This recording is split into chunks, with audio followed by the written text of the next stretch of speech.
This is my 9th generation iPad and I absolutely adore it. It's a great device and I've been using it for the last week and a half. And I made a case video on it with the Apple case and another one that I found on Amazon. But as I said in that video, I wasn't really happy with any of those choices.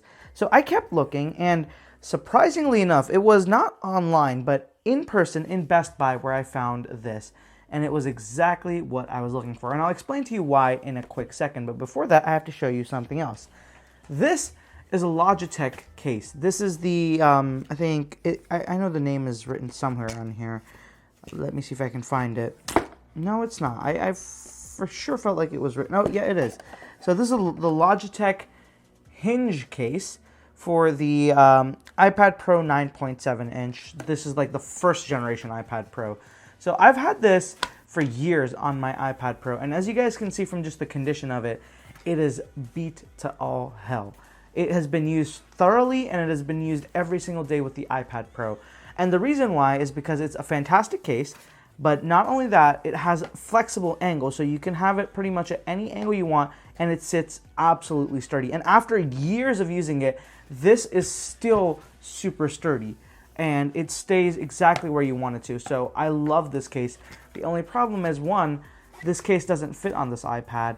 And two, for some reason, Logitech has decided that they no longer want to make this case. So this is no longer available either, which is extremely disappointing because of how great this design was and how amazing just this case was. Which is why I was so excited when I found this, the Speck Balance Folio, which pretty much promises to do exactly the same thing, but it is a little bit thicker. I really liked the thin portfolio of this, just the kind of like really nice and subtle look.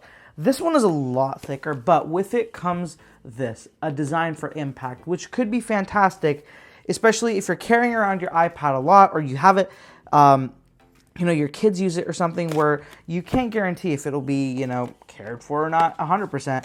It happens. So let me go ahead, pull out the case from here. Look at that little piece of plastic covering the bottom.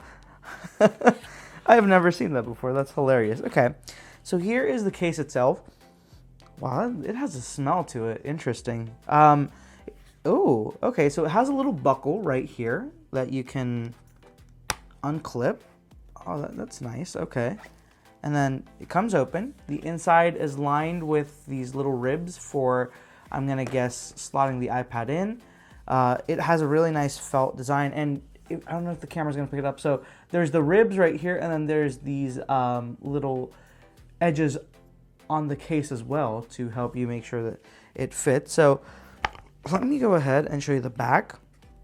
That's weird. There's no camera cutout. Oh, look at that. That's interesting. I've never seen that on an iPad case. So the camera, it actually has a little flap for it itself, and it is magnetized, so it like stays on there and doesn't move around if you don't want it to. But I've never seen that. And honestly, I actually don't mind that because most of the time I never use the rear camera on the iPad. So if it was just protected from any of the elements, I don't mind. And if I ever needed it, just opening up that flap is a good idea. Now, it does just add more complexity to the case itself, but I don't think that's a bad thing all in all. So this case will work for the iPad 7th generation and 8th generation too, because they're all the same exact design. So let me go ahead, pop this in.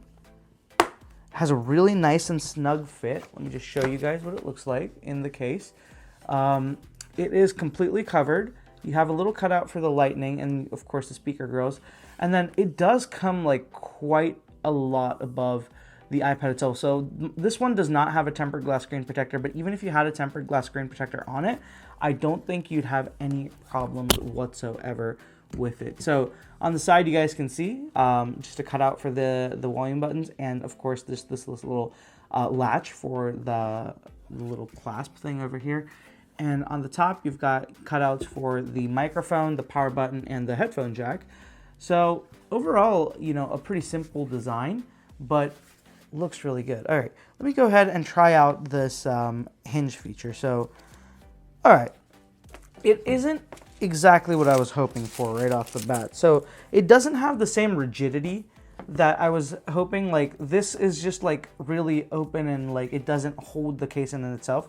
So you absolutely do need these ribs to kind of like figure out where you want the case to be angle wise, which isn't a bad thing. It's just, you know, I was really hoping it would be more like that Logitech case, which might just be me being a little bit too, you know, attached to one specific case design. But when it's such a good case design, it's hard to say no to that.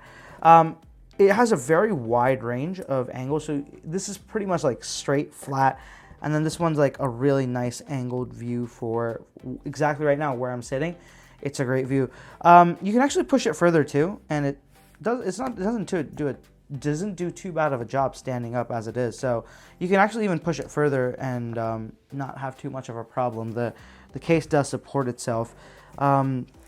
Let's go ahead and try the, I think there's a type mode as well. I don't know how to use it with that. Let's see. Do I just do that? Do I do this? Hang on.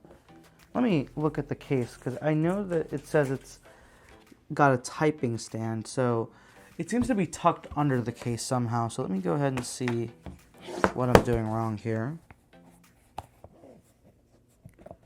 So I think it's supposed to be like this. Am I doing it wrong? What am I doing wrong here? Oh no, you just kind of tuck it under and leave it like this, I guess. So you just have the case right here, have that angle to it, and then you can use it to type. And it is pretty solid. That's a good thing. Let me just go ahead, unlock the iPad, and show you guys, you know. It's a pretty solid, so, you know, it is a pretty solid stand there, so that's cool. Let me go ahead and flip it back around and just show you guys what it looks like when it's closed. It does not have a magnet, unfortunately, so that's a little bit of a disappointment right here. But it does have that clasp, so if you want a much more secure thing, it's got it. But I would have just preferred a simple magnet too, because I feel like it's going to be super annoying to clasp it every time. Just a quick close and open would have been nicer. Like, of course, if you just have it on the table, it won't matter. But a magnet would have been nice. It does automatically unlock and lock the screen though, which is a good thing. It just does not have the magnet. So let me go ahead and do that again. It is stable for the most part actually. So a little bit, so hard taps will kind of force it out of the slot it's in. So it's not like permanently in those slots, but it's not extremely unstable either. So I think for this case, it is quite honestly the closest thing I can get to the design of this, which was that kind of flexible hinge where I can just have it sit anywhere I want it to. Whereas in this, you know, it's not anywhere as I want it to, but pretty much it gives me the wide range of angles that I want for my iPad. But it also does have a few negatives, mainly just the fact that it isn't magnetic and you have to clasp it on there, which I'm not a fan of. But otherwise, it's a pretty good case. And it is absolutely protective. And it feels really premium too. So just the case is absolutely premium for sure. Spec makes good products. I've had Spec cases in the past before. And they've always aged well and done well. It is a really cool design. It does look very professional.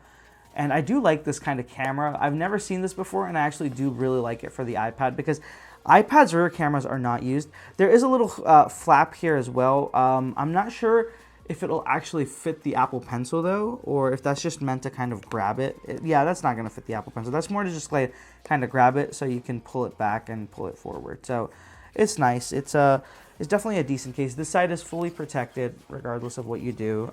So let me go ahead and open up one more time and just show you the inside of this case over here. So this case is quite good. Protection-wise, it will definitely stand up.